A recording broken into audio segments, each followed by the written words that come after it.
Assalamualaikum warahmatullahi wabarakatuh. Perkenalkan, saya Nuraini Munaya Khofifah dengan NIM 22010261141. Dalam kesempatan ini, saya akan menjelaskan materi dari mata kuliah Ekonomi Manajerial mengenai oligopoli dan persaingan sempurna beserta dengan contoh pasarnya. Yang pertama, kita masuk ke materi mengenai oligopoli. Oligopoli adalah pasar dengan beberapa pemain dominan yang menguasai sebagian besar pangsa pasar. Dan keadaan pasar oligopoli yaitu memiliki jumlah produsen pembekal barang yang termasuk sedikit sehingga dapat memengaruhi harga ataupun keadaan pasar yang tidak seimbang karena jumlah pembeli. Oligopoli sendiri dalam konteks industri penerbangan, sistem oligopoli tercipta karena adanya penghalang masuk yang tinggi, seperti biaya tinggi untuk membeli pesawat, membangun infrastruktur, dan mematuhi regulasi penerbangan. Persaingan terbatas, yaitu di mana hanya beberapa maskapai besar yang dapat melayani rute-rute utama secara global. Untuk contohnya sendiri, saya akan memberikan contoh pasar oligopoli di bidang penerbangan, yaitu Qatar Airways. Posisi Qatar Airways sendiri itu dalam pasar oligopoli adalah salah satu pemain dominan dalam pasar penerbangan global, khususnya di wilayah Timur Tengah dan rute internasional. Maskapai ini bersaing dengan beberapa maskapai besar lainnya, seperti Emirates Airlines, Etihad Airways, Turkish Airlines, dan karena hanya ada beberapa pemain besar di pasar ini, maka struktur pasarnya menjadi oligopolistik. Dan Qatar Airways sendiri memiliki ciri-ciri oligopoli. Yang pertama yaitu adalah pangsa pasar yang besar. Qatar Airways memiliki pangsa pasar yang signifikan dalam penerbangan internasional, khususnya pada rute Asia, Eropa, dan Amerika. Maskapai ini memanfaatkan kekuatan hub-nya di Doha untuk menjangkau destinasi global. Yang kedua yaitu diferensiasi layanan. Qatar Airways bersaing melalui diferensiasi seperti layanan premium, yaitu berupa fasilitas mewah di kelas bisnis dan kelas utama seperti Q-Suite. Kemudian kualitas layanan pelanggannya yang sering meraih penghargaan sebagai maskapai terbaik dunia oleh Skytrax. Lalu yang ketiga ada interdependensi antar pemain. Dalam oligopoli, keputusan harga ataupun rute dari suatu maskapai dapat memengaruhi keputusan pemain lainnya.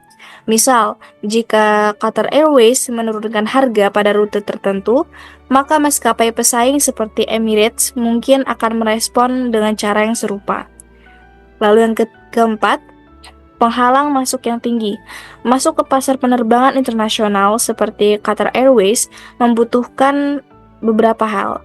Yang pertama yaitu adalah investasi besar untuk membeli pesawat. Misalnya seperti Airbus A350 dan Boeing 777. Kemudian perizinan dan regulasi ketat untuk terbang ke berbagai negara. Lalu infrastruktur bandara yang canggih seperti Hamad International Airport. Kemudian yang selanjutnya adalah strategi Qatar Airways dalam sistem oligopoli, yaitu menggunakan strategi dominasi rute strategis, yaitu fokus pada rute penghubung Asia, Eropa, dan Amerika melalui Doha. Yang kedua adalah aliansi global, bergabung dengan aliansi maskapai One World yang memperluas konektivitas dan daya saing mereka. Ketiga adalah inovasi layanan, menawarkan pengalaman penerbangan unik dan kenyamanan premium untuk menarik pelanggan.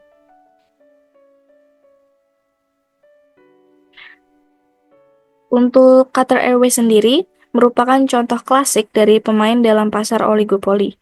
Mereka bersaing ketat dengan sedikit maskapai besar lainnya. Fokus pada layanan berkualitas tinggi dan memanfaatkan kekuatan geografis serta infrastruktur untuk mendominasi pasar penerbangan global. Struktur oligopolistik ini memungkinkan maskapai seperti Qatar Airways untuk mempertahankan posisi dominannya sambil mendorong inovasi layanan. Kemudian yang selanjutnya yaitu materi mengenai persaingan sempurna. Pasar persaingan sempurna merupakan pasar dengan banyaknya penjual dan pembeli, namun tidak memengaruhi jumlah harganya, karena harganya telah ditentukan dan ditetapkan oleh pasar itu sendiri. Keseluruhannya berupa permintaan dan penawaran. Untuk contoh pasar persaingan sempurna contohnya adalah cabai.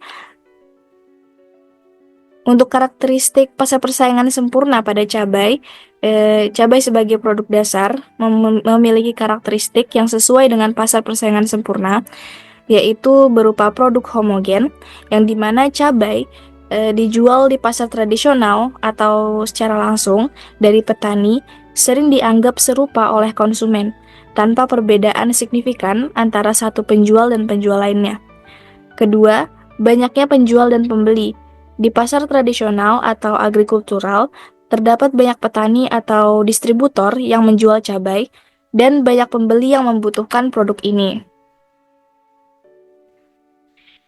Yang ketiga adalah harga ditentukan oleh pasar.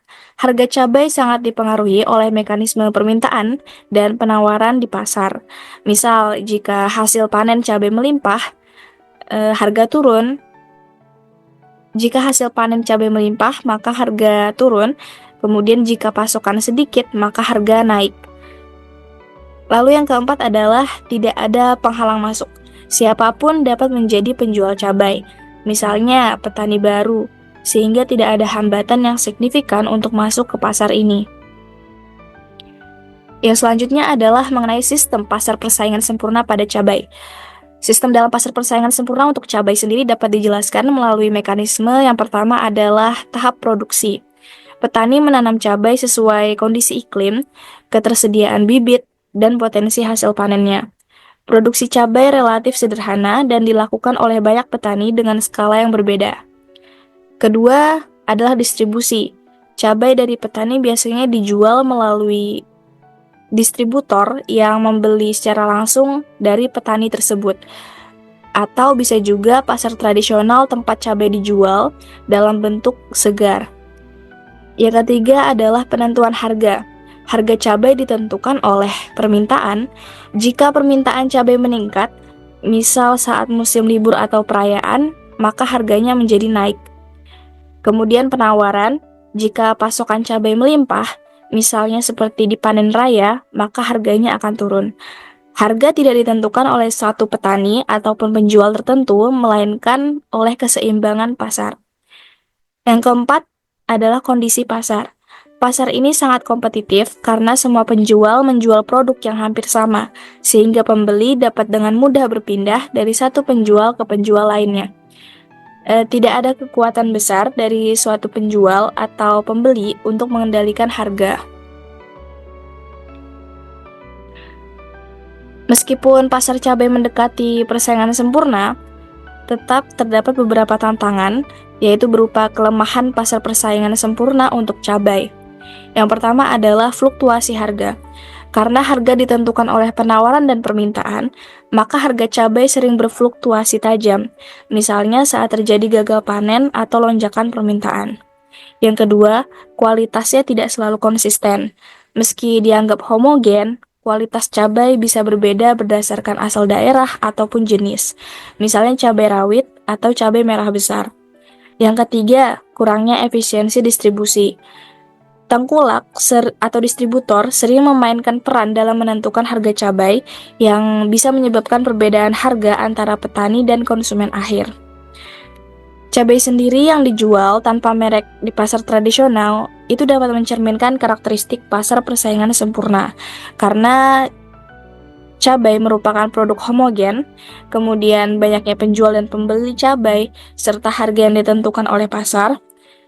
Tapi di balik itu tantangan seperti fluktuasi harga dan ketergantungan pada musim panen dapat menunjukkan bahwa meskipun cabai mendekati pasar persaingan sempurna, praktek pasar nyata seringkali tidak sepenuhnya ideal. Sekian pembahasan mengenai oligopoli dan pasar persaingan sempurna. Mohon maaf apabila terdapat kekurangan dalam penyampaian. Sekian dari saya dan terima kasih.